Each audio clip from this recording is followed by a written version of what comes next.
Halo saudara, balik lagi sama aku di NGR Moto Vlog. Wow.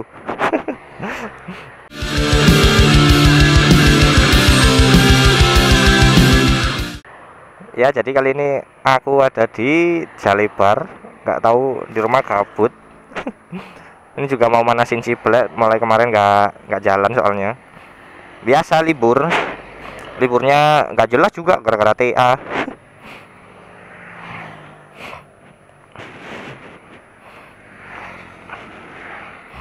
Jadi TA temu akrab, ya semacam apa ya, outbound gitulah.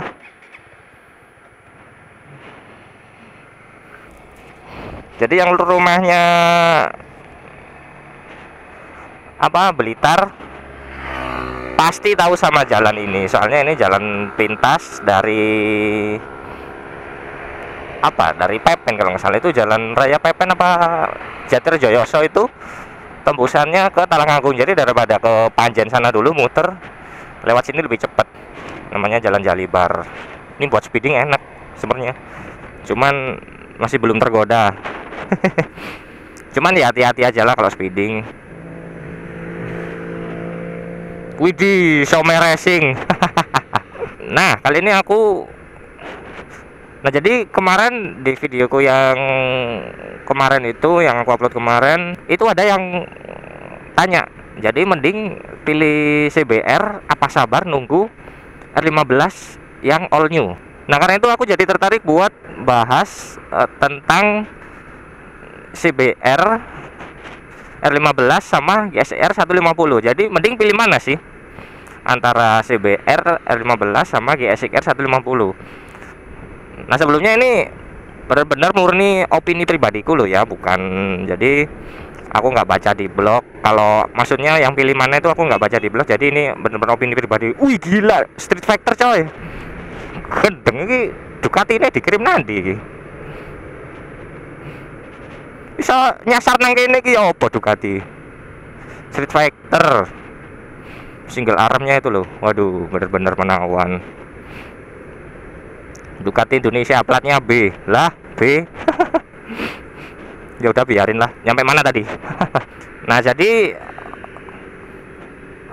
mending pilih mana antara CBR 150, R15 sama GSXR 150. Jadi kalau menurut opiniku sih ya, jadi aku nggak mau ngasih tahu kayak nyaranin mending beli ini aja soalnya gini, mending itu aja soalnya gitu. Itu aku nggak kayak gitu. Aku cuman nyaranin mending beli sesuai kebutuhan. Kalau masalah desain sih selera ya, jadi nggak bisa bilang bagus apa enggak, itu emang selera kalau masalah desain. Nah, yang pertama R15 nya sekarang loh ya, bukan yang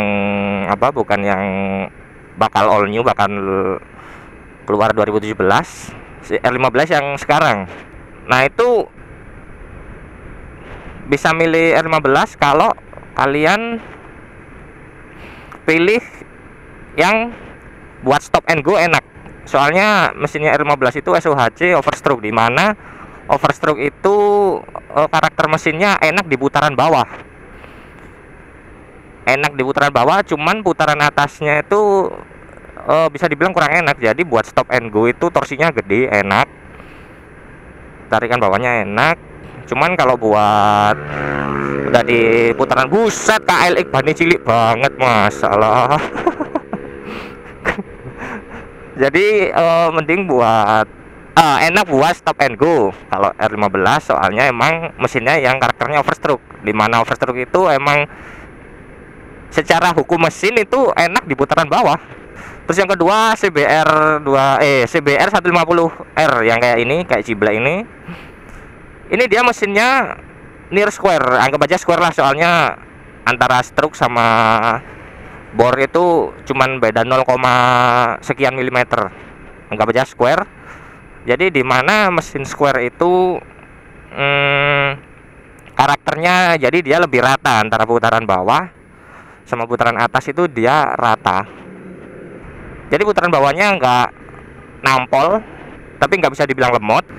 Terus putaran atasnya nggak greget, tapi nggak bisa dibilang pelan. Jadinya ya kalau menurutku itu tadi apa, rata lah, atas bawahnya rata, soalnya emang karakternya square, udah di UHC tapinya.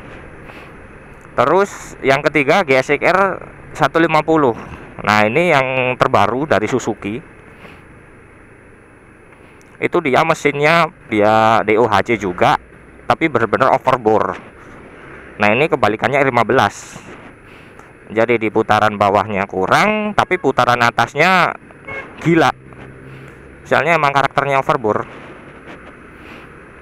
Jadi kalau buat macet-macetan sih enak yang overstroke kayak R15 gitu. Tapi kalau buat kayak touring jarak jauh gitu, enak banget di UHC overbore. Jadi putaran atasnya itu ngisi terus, enak. Nah jadi kalau menurut opiniku sih sesuai kebutuhan aja. Kalau masalah harga bisa di apa itu istilahnya bisa dipertimbangkan, soalnya harganya itu semuanya nggak terpaut jauh. Dan GSX R150 pun yang harganya belum resmi rilis, katanya juga nggak bakalan jauh dari R15 atau CBR. Nah ini khusus R15 aku mau bahas sedikit tentang R15 yang katanya 2017 tahun depan ini bakalan all new. Aku nggak tahu launchingnya resminya kapan, cuman kayaknya sih pertengahan tahun, bisa Juni, Juli. Nah yang aku mau bahas di sini tuh, aduh gendeng embungnya. Itu perkiraan kayak apa sih bakalan R15 yang all new itu bakalan kayak apa. Yang pertama, kalau aku baca di blognya Iwan Banaran itu isunya bakal pakai upside down. Ya macam kayak alah macam kenapa aku jadi ngomong kayak Medan gini, macam-macam bula kau bah. Jadi kayak cyber gitu, kayak upside down. Jadi kayak upside downnya cyber gitu. Isunya sih pakai upside down. Nah terus masalah mesin. Kalau menurutku sih ya, menurutku loh, ini opini pribadiku. Kalau pakai mesin di UHC, secara secara CBR sama GSX-R itu udah pakai mesin di UHC.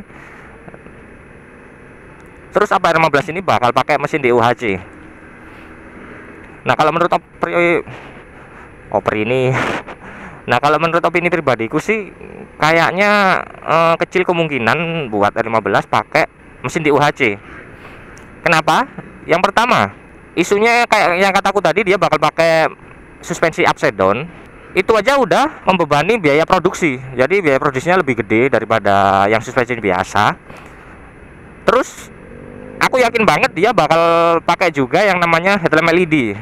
Secara CBR sama GSX-R udah LED juga. Ya gengsi dong, masa kompetitor udah pakai LED masih 15 masih pakai bohlam. Nah LED itu juga kan bakal nambah biaya produksi. Nah jadi yang pertama upside down, kedua LED. Terus R15 juga udah pakai arm banana sama delta box. Nah itu mau ditaruh harga berapa? Kalau seandainya pakai mesin DUHC juga. Jadi yang pertama masalah biaya, yang kedua riset. Setauku Yamaha nggak punya basic mesin 150 cc DOHC. Wow. Lek masalah wetok ai ketok. Jadi setauku Yamaha nggak punya basic mesin 150 DOHC. Jadi kalau mau bikin mesin 150 DOHC mau nggak mau harus riset dulu. Dan risetnya ini juga butuh waktu yang lama. Dan sekali lagi biaya produksi juga bakal ditambah. Sopo iku mang? Nah terus di mana biaya risetnya itu tadi juga bakal dibebankan ke harga finalnya kalau R15 sudah dijual ntar. Terus mau dipasang harga berapa coba? Jadi kayaknya kecil kemungkinan Yamaha R15 pakai mesin di UHC. Tapi besar kemungkinan R15 bakal pakai mesin ki sampean tinahan dilek.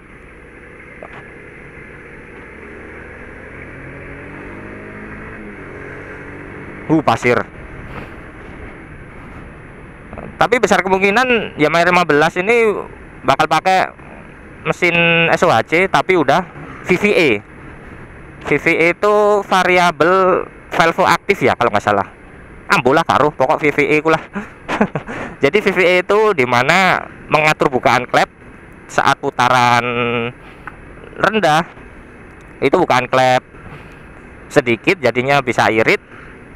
Begitu gas ditarik RPM-nya gede. Oh, pasti ini malah dibuat di embong. Begitu gas dibuka, RPM-nya gede, itu klep membuka semakin tinggi. Dimana otomatis bahan bakar yang masuk ke mesin juga tinggi, yang menyebabkan tenaganya jadi melonjak. Kayak di NMAX itu loh, VVA. Soalnya kan kalau pakai VVA nggak perlu reset lagi, soalnya udah ada di NMAX. Jadi mungkin penyesuaian aja, soalnya NMAX itu kan di Matic, terus ini dipakai di Sport. Nah jadi menurutku kayak gitu, kayaknya kecil kemungkinannya R15 all new ini pakai mesin di UHC. Soalnya ya itu tadi di masalah biaya. Ya yang utama masalah biaya. Soalnya namanya perusahaan pastinya sih ya nomor satu mikirin untung. Namanya juga perusahaan. Nggak mungkin lah ada perusahaan yang nggak apa-apa deh aku nggak untung, kalau perlu malah rugi, yang penting konsumenku seneng, yang penting konsumenku loyal. Perusahaan ini bah hebat nih. Dimana-mana namanya perusahaan itu pasti dia yang pertama mikirin untung. Oke lah, mungkin segitu dulu aja buat vlog kali ini. Maaf kalau ngomongnya pating pecotot bikin kalian bingung. Jangan lupa like dan subscribe, dan kalau mau ditanyain langsung aja komen di bawah. Dan kalau ada kritik dan kalau ada kritik dan saran langsung aja disampaikan di komen di bawah. Oke, Anggian Motovlog. Dadah.